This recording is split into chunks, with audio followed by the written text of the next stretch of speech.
Olá, queridos alunos, estamos aqui em mais uma revisão do Enem. Eu sou a professora Ingrid, sou professora de Química e eu trouxe para vocês hoje algumas questões que são queridinhas no Enem. A primeira questão fala sobre estequiometria. Vamos lá comigo. Considere que a gasolina seja constituída apenas de 2,2,4-trimetilpentano. Se abastecermos um veículo com 25 mol de gasolina, guarda isso aí.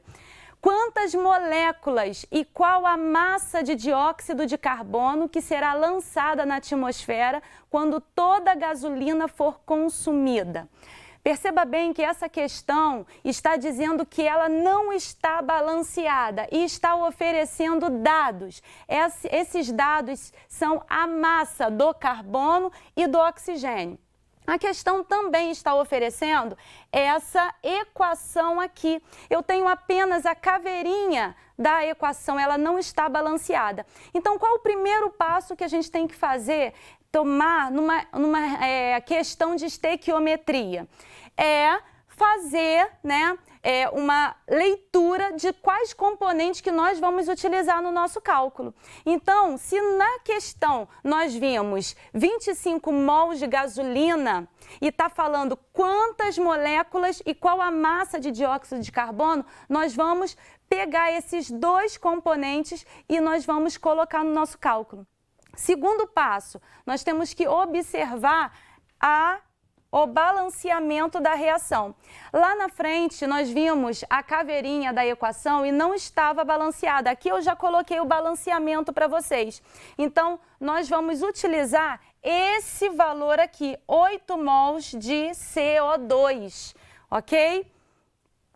Então, eu vou ter, terceiro passo, montar esse cálculo. Eu vou ter a gasolina, que corresponde a 1 mol, e eu tenho 8 mols de CO2. Só que lá na questão, ele está falando sobre a massa. Eu vou pegar aquele valor que ele deu do carbono, vou pegar o valor do oxigênio, multiplicar e achar a massa molecular do CO2 e vou jogar isso no cálculo.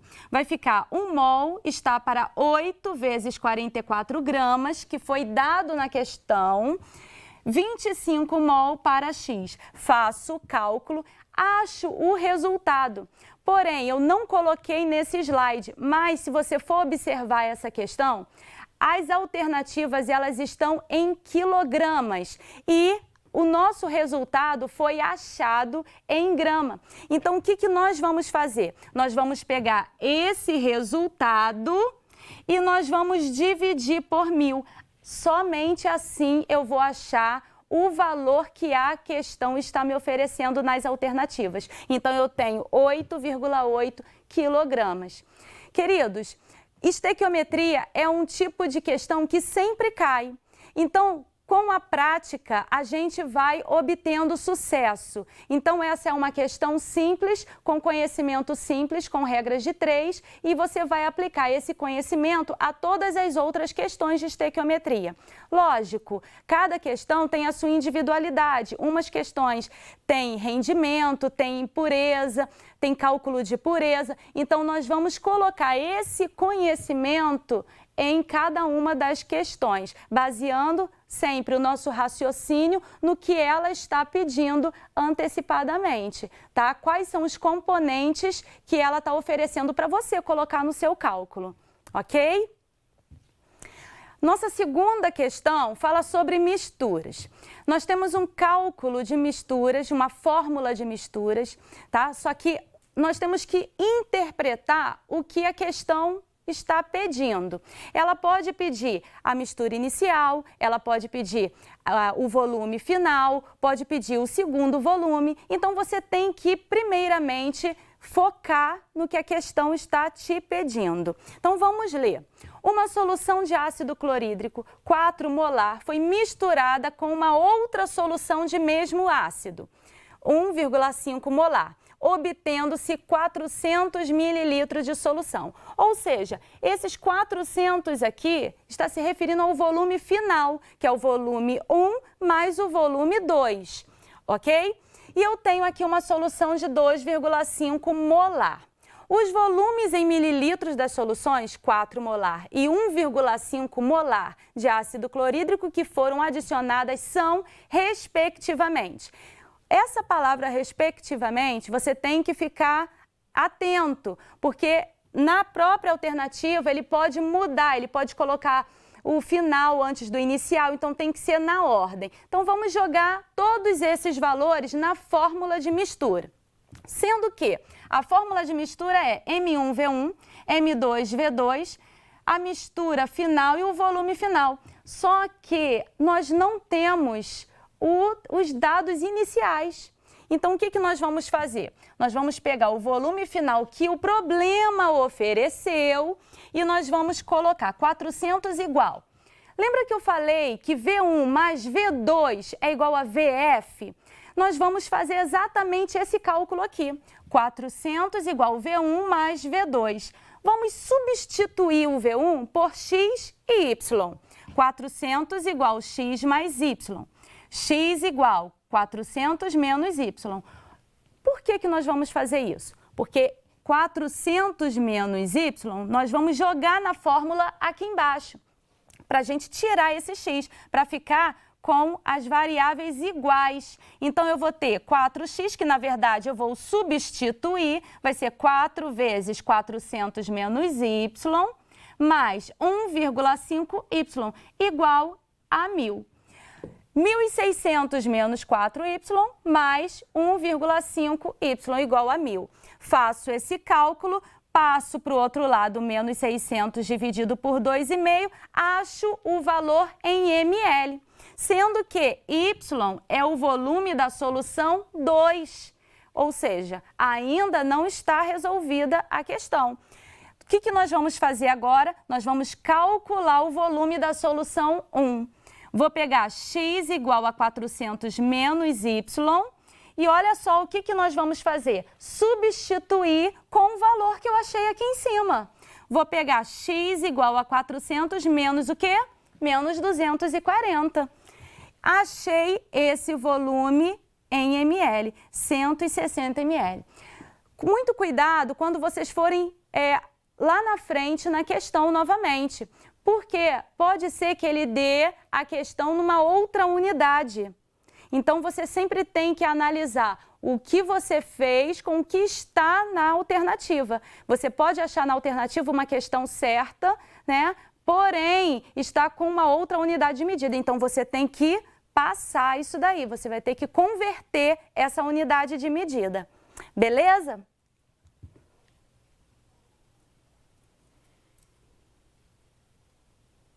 Então, ó, letra C, 160 e 240. A próxima questão fala sobre forças intermoleculares. O sulfeto de hidrogênio, lembrando que aqui o sulfeto de hidrogênio é gasoso, não é um ácido sulfídrico, porque o ácido sulfídrico ele está no estado aquoso, então a gente não diz que é um ácido sulfídrico, a gente diz que é um sulfeto de hidrogênio porque está gasoso. É um dos compostos responsáveis pela halitose ou mau hálito. Ele é formado pela reação das bactérias presentes na boca com os restos de alimento. Apesar de apresentar estrutura semelhante à molécula da água, o H2S é um gás à temperatura ambiente e à pressão atmosférica, porque apresenta. Vamos analisar essa letra A. Forças intermoleculares mais fracas em relação às ligações de hidrogênio na água. Nós já sabemos que a interação mais forte que existe é a interação dos compostos moleculares, a ligação de hidrogênio. Então, nós podemos entender aqui que esse gás, o H2S, por mais que ele tenha uma estrutura parecida com a água, ele é um gás e ele vai ter um outro tipo de interação. Então, a letra A seria a resposta adequada, porque as ligações de hidrogênio presentes na água são bem mais fortes do que o dipolo permanente que existe no sulfeto de hidrogênio. Ok? Então, a letra A, forças intermoleculares mais fracas em relação às ligações de hidrogênio na água. Reação de oxidação. Essa é um tipo de questão que está, assim, no auge do que cai no Enem. Reações orgânicas, de forma geral, cai com peso no Enem. Reação de oxidação é o seguinte, nós temos que ter em mente que ela vai funcionar de acordo com o meio. Então, se eu tenho aqui um permanganato de potássio diluído em meio básico, eu vou ter uma oxidação branda. Eu vou ter somente a formação de dióis vicinais, ou seja, dióis vizinhos, porque eu só vou quebrar a ligação π. Porém, quando eu tenho um permanganato de potássio, onde ele está de forma concentrada em meio ácido, ali está aquele meio quente, eu vou ter uma oxidação enérgica. O que seria essa oxidação enérgica? Eu vou quebrar tanto a ligação π quanto a ligação sigma, eu vou romper as duas ligações. Enquanto que na oxidação branda não há um rompimento direto da cadeia, não tem cada um para um lado, tem só o rompimento da ligação mais frágil, que é a ligação π. Aqui, olha só, a própria questão, ela já está oferecendo um macete para você, um bizu. Por quê? Acompanhe comigo. O permanganato de potássio é um agente oxidante forte. Esse é a primeira deixa que a questão está te oferecendo. Muito empregado tanto em nível laboratorial quanto industrial. Na oxidação de alcenos de cadeia normal, como um fenilpropeno, ilustrado nessa figura, o permanganato é utilizado para a produção de ácidos carboxílicos. Esse foi o principal macete que ele está dando aí para você saber qual é o tipo de questão que ele está oferecendo. Ou seja, vai formar ácidos carboxílicos. Eu tenho um rompimento direto tanto da ligação π quanto da ligação sigma.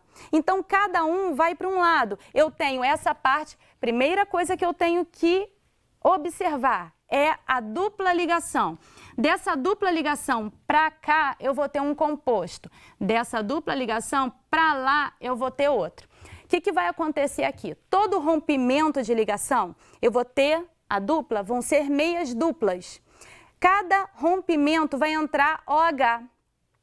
Aqui, nós vamos direto, uma reação direta para a formação de ácidos carboxílicos, mas no meio dessa reação eu tenho ainda uma reação de eliminação, porque como eu tenho hidroxilas no mesmo carbono, eu vou ter uma reação de eliminação eliminando aí a água, vai estar desidratando. Então, o que esse composto vai fazer? Ele vai reorganizar essas valências, né, esses radicais, e vai formar aí um ácido carboxílico. Olha como que vai ficar. Olha só, aqui eu tenho o composto e eu vou atacar diretamente essa dupla, ok? Aqui vai formar meia dupla para cá, uma meia dupla para cá, então eu vou ter a formação de meias duplas. Ali eu vou ter hidroxilas, porque eu vou oxidar. Nesse meio tempo aqui, eu vou desidratar, mas a reação ela ocorre de uma forma direta. Essa parte a gente oculta.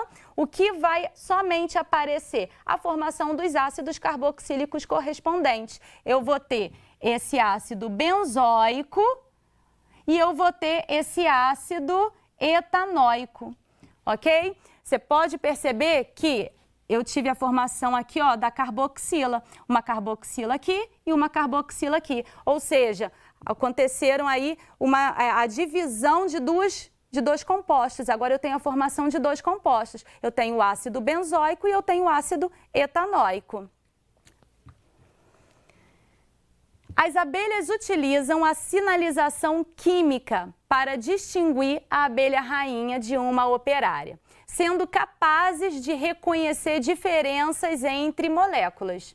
A rainha produz o sinalizador químico conhecido como ácido 9-hidroxidec-2-enóico, enquanto que as abelhas operárias produzem ácido 10-hidroxidec-2-enóico.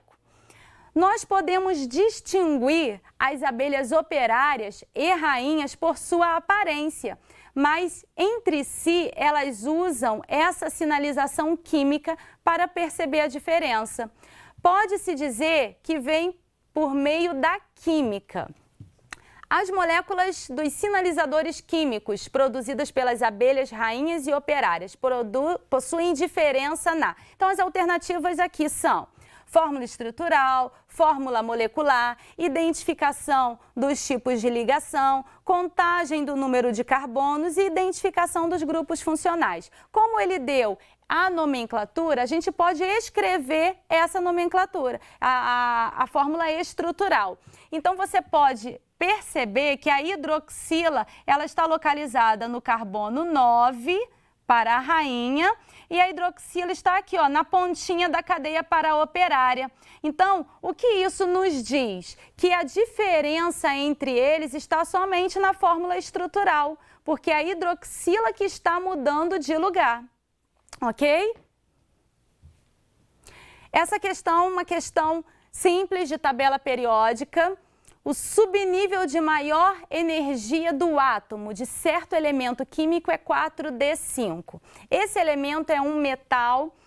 Primeira coisa que a gente precisa imaginar é a tabela periódica e a sua localização, a sua distribuição dentro da tabela. Eu sei que família 1A, família 2A, eles têm os subníveis terminados em S. Lá no final da tabela periódica, tem os subníveis terminados em P. Ali no meio da tabela, todos eles vão terminar em D. E aquelas terras raras lá embaixo vão terminar em F. Então, quando a gente pega uma distribuição eletrônica de um metal terminado em D, a gente já associa direto que ele está localizado ali no meio dos elementos de transição. Esses elementos de transição, eles são chamados de, eles são colocados com a letra B, enquanto que os representativos, eles são representados pela letra A. Então, eu tenho representativos, um S1, um S2, aí eu vou para lá, terminados em P. Agora, os de transição, eles são B. Então, eu tenho que analisar e ter essa tabela periódica na minha mente, essa organização dela. Ali no meio, os metais de transição, eles são B. Então, preste atenção nessa distribuição eletrônica aqui. Vou lá para o final dela. O que essa distribuição está me dizendo? Que o último subnível é 4D5. Só que eu não vou analisar o último subnível para poder falar qual é o período que termina, porque o período ele é determinado exatamente pelo número de camadas que um átomo tem. Então, eu tenho, 1, 2, 3, 4, 5 camadas principais. Ou seja, um átomo completo tem 5 camadas. Então, significa que ele vai ter o quê? 5 períodos ali. Tá? Então, eu não posso, esse é um erro que muitos têm. Eles pegam o último subnível, esse subnível mais energético, e colocam como se fosse a camada, como se fosse terminar ali. E esse é um erro absurdo que a gente não pode ter, porque a camada de valência é a última camada do átomo. Então, eu sei que se eu somar 2 com 5, que são os últimos aqui, ele vai estar localizado na família 7B. Então, D corresponde a B. Então, aqui, letra E, são metais de transição do 5º período. Tá, no 5º período, por conta dessa última camada, tá? O que me diz aqui? Que o D, ele está correspondendo aos elementos de transição. Porém, a última camada é a 5ª aqui, ok? Então, letra E. Essa é uma questão de reações químicas, a gente vê isso na inorgânica. Ele está oferecendo 2 reações. Os portugueses tiveram grande influência em nossa cultura e hábitos alimentares. Foram eles que trouxeram o pão produzido à base de cereais, como trigo, aveia e a cevada. A contribuição dos portugueses. Para fazer a massa de pães e bolos aumentar de volume, é comum o uso de algumas substâncias químicas. O bromato de potássio era comumente utilizado no preparo do pão francês. No entanto, nos dias atuais, essa substância está proibida, mesmo que em pequenas quantidades. O bromato de potássio era utilizado para proporcionar um aumento de volume no produto final devido à formação de O2 conforme a reação. Então, eu tenho a primeira substância, o primeiro composto, um composto gerando 2 novos compostos, ok? Eu tenho um composto gerando 2. E eu tenho um símbolo aqui nessa setinha que fala sobre aquecimento. Tá? Então, se eu tenho um composto em aquecimento formando 2, eu tenho aqui uma reação de decomposição. Se fosse o contrário, se eu, por acaso, eu tivesse 2 reagentes formando um só produto, seria uma reação de síntese. Então, o contrário dela é uma reação de decomposição. Uma substância gerando 2 novas. Beleza, a primeira reação nós já resolvemos. Agora, nós vamos para a segunda.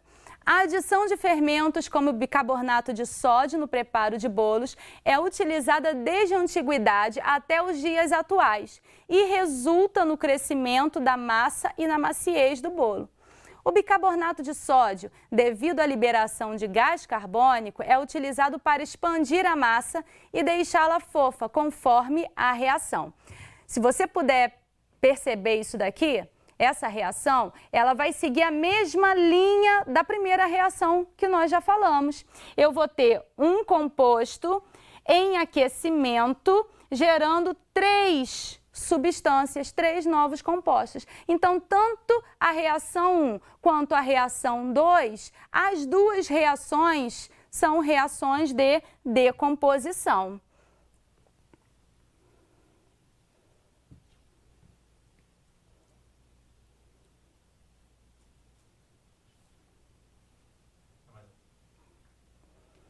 Aqui nós vamos ter uma questão de termoquímica e a questão está oferecendo uma tabela. Então, a gente tem que ser frio ao analisar essa tabela, porque dentro da termoquímica eu tenho energia de formação, eu tenho combustão, eu tenho energia de formação. Então, eu tenho algumas outras linhas de raciocínio que eu posso utilizar.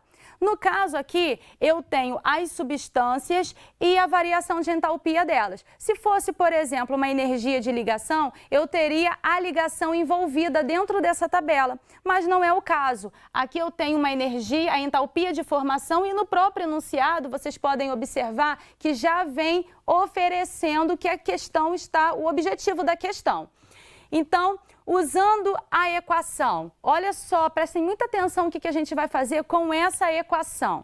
Eu tenho 4NO2 gasoso mais 2H2O líquido mais O2 gasoso, que vai gerar aqui HNO3 com 4 mols aquoso. Os dados contidos na tabela, é correto afirmar que a variação de entalpia para a produção de 2 mols, ok? De HNO3. 2 mols de HNO3. Sendo que aqui na minha equação eu tenho 4 HNO3. Então, eu tenho que observar isso. Se ele está querendo 2 mols e na minha reação eu tenho 4, eu vou pegar essa reação e vou dividir todos esses valores por 2. E você pode observar, olha, que eu consigo fazer isso. Tá? Porque são múltiplos. Então, eu tenho, vai ficar dessa forma, vou dividir por 2, vai ficar 2NO2, H2O, né?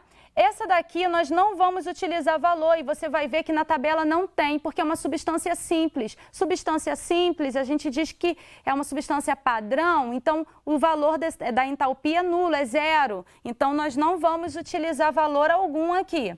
Então, eu tenho 33 kJ para 2NO2 e menos 286 kJ por mol de água, que tem na tabela, aqui 0, e o ácido nítrico aqui confere com o que está pedindo, porque a gente já fez essa divisão, menos 207 kJ. O que eu vou fazer com esses valores? Eu vou jogar na fórmula de termoquímica, ok? Então, eu vou ter ΔH. Olha só, por que é importante pegar essa equação e dividir por 2? Porque se eu não fizer isso, meu cálculo vai dar errado. Eu tenho que fazer de acordo com o que o enunciado está pedindo. Ele pediu para 2 mols, então eu não posso utilizar o mesmo que está aqui.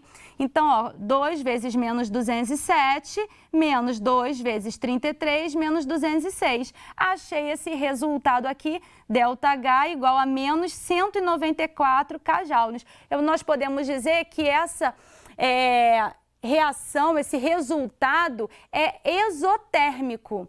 Então, agora nós vamos rever esse conceito de exotérmico e endotérmico. Endotérmico, há uma absorção de energia, é algo frio, é positivo, é maior que 0 esse ΔH. Enquanto que exotérmico é abaixo de 0, é um valor negativo, é quente, ok? Então, quando eu tenho menos 194 kJ, eu tenho aqui uma transformação, um ambiente aqui exotérmico, onde há liberação de energia. Então, a resposta será a letra B. Em seu livro, O Homem que Matou Getúlio Vargas, Jô Soares afirma que a naftalina encontrada em qualquer lugar para matar traças, misturada em dose certa, pode ser tão tóxica e fulminante quanto o cianeto. O constituinte básico da naftalina é o naftaleno. A fórmula molecular dele vai ser C10H8. Sobre o qual podemos afirmar que é um hidrocarboneto. Então, aqui você pode observar que ele está falando sobre atividade óptica, sobre um elemento sequiral. Então, é como uma questão sobre classificação de carbonos, aquele início da química. Então, a gente precisa entender o que é um carbono quiral.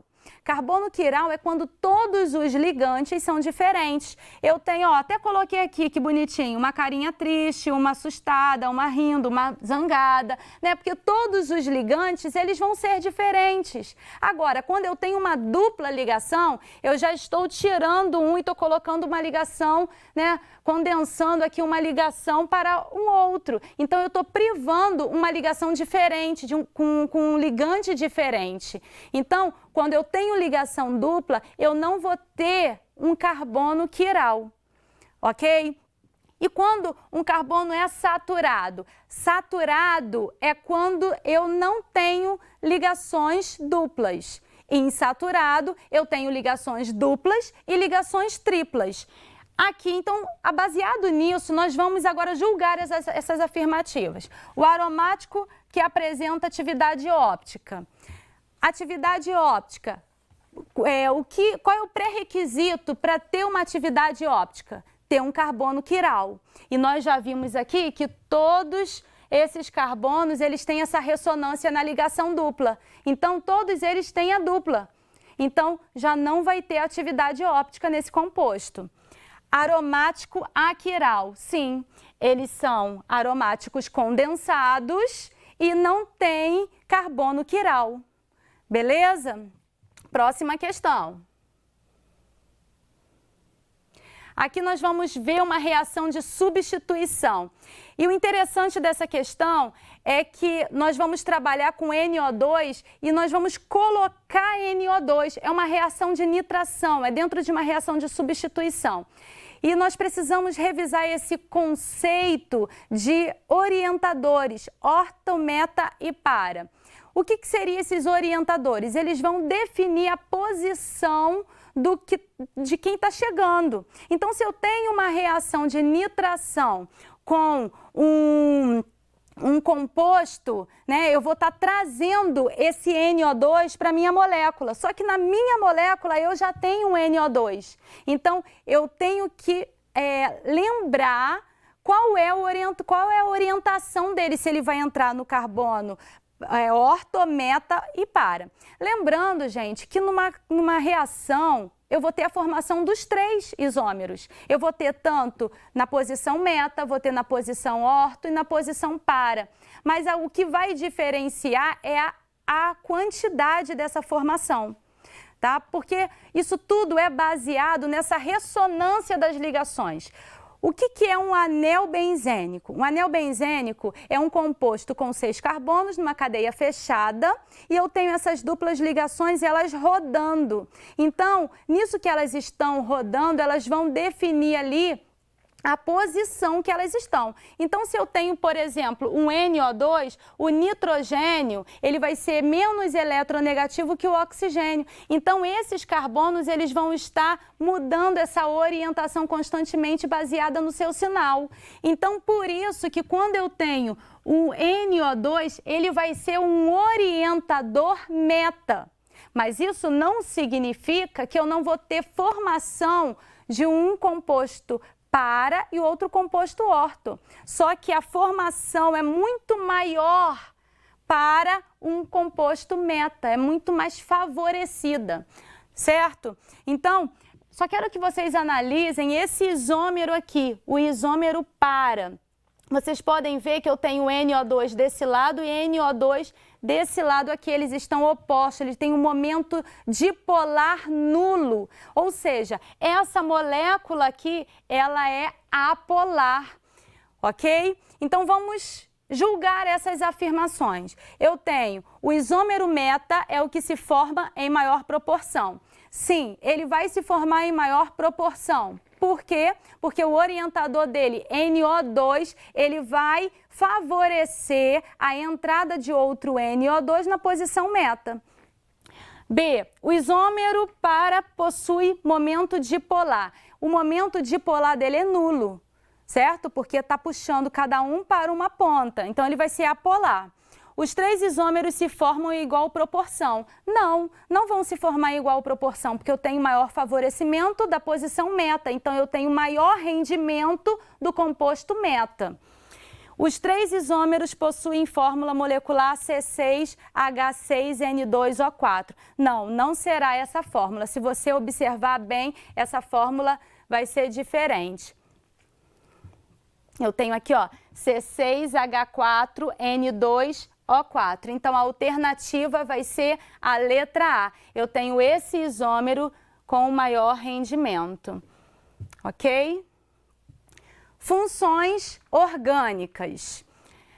A produção mundial de alimentos poderia se reduzir a 40% da atual, sem a aplicação de controle sobre as pragas agrícolas. Por outro lado, o uso frequente dos agrotóxicos pode causar contaminação em solos, águas superficiais e subterrâneas, atmosfera e alimentos. Os biopesticidas, tais como a piretrina e a coronopilina, têm sido uma alternativa na diminuição dos prejuízos econômicos, sociais e ambientais gerados pelos agrotóxicos.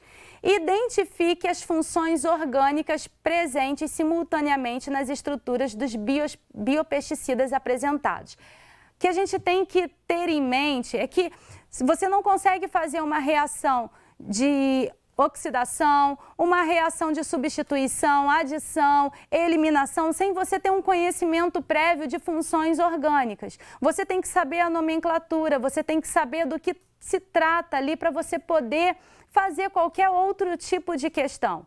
Então, são conhecimentos prévios que você precisa adquirir e colocar como hábito de estudo. Para você pegar uma questão dessa ou uma questão de reações, de forma geral, que está lá em cima, né, no patamar das que mais caem no Enem, e você conseguir fazer, porque você sabe o conceito, você sabe identificar uma função, você sabe que uma função ela é oxigenada, uma função ela é nitrogenada, uma função ela tem características polares, apolares, qual o tipo de interação que está acontecendo ali. Então, todos esses conhecimentos você precisa ter.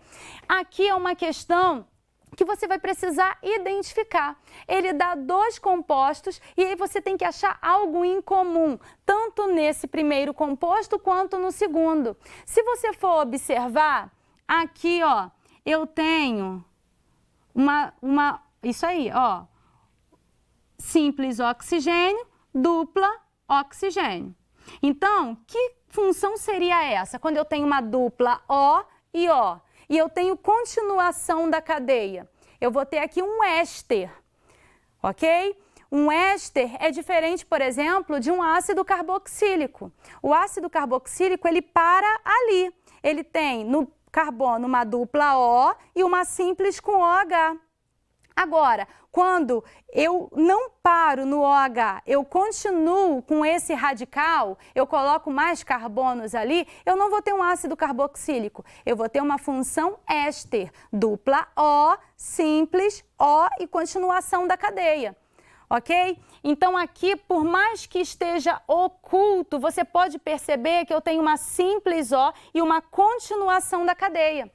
E aqui, ó, uma dupla ligação. Aí você vai tentar achar essa mesma função na de baixo. Será que vai ter a mesma na parte de baixo? Olha aqui, eu tenho uma dupla O e eu tenho uma simples O e uma continuação. Ela não termina aqui, ela vai continuar. Então, eu vou ter também um éster. Vou voltar na de cima e vou achar uma outra função. Aqui eu tenho uma cetona cíclica, porque eu tenho uma cadeia fechada aqui. Então, tem uma dupla O, uma cetona. Vou vir aqui embaixo e eu também tenho essa cetona. Você pode perceber que aqui eu tenho uma hidroxila, mas no composto, na substância de cima, não tem uma hidroxila.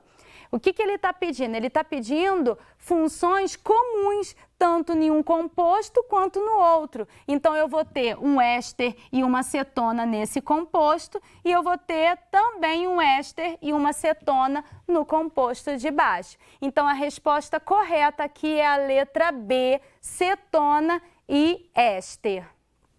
Uma boa prova para vocês. Sucesso!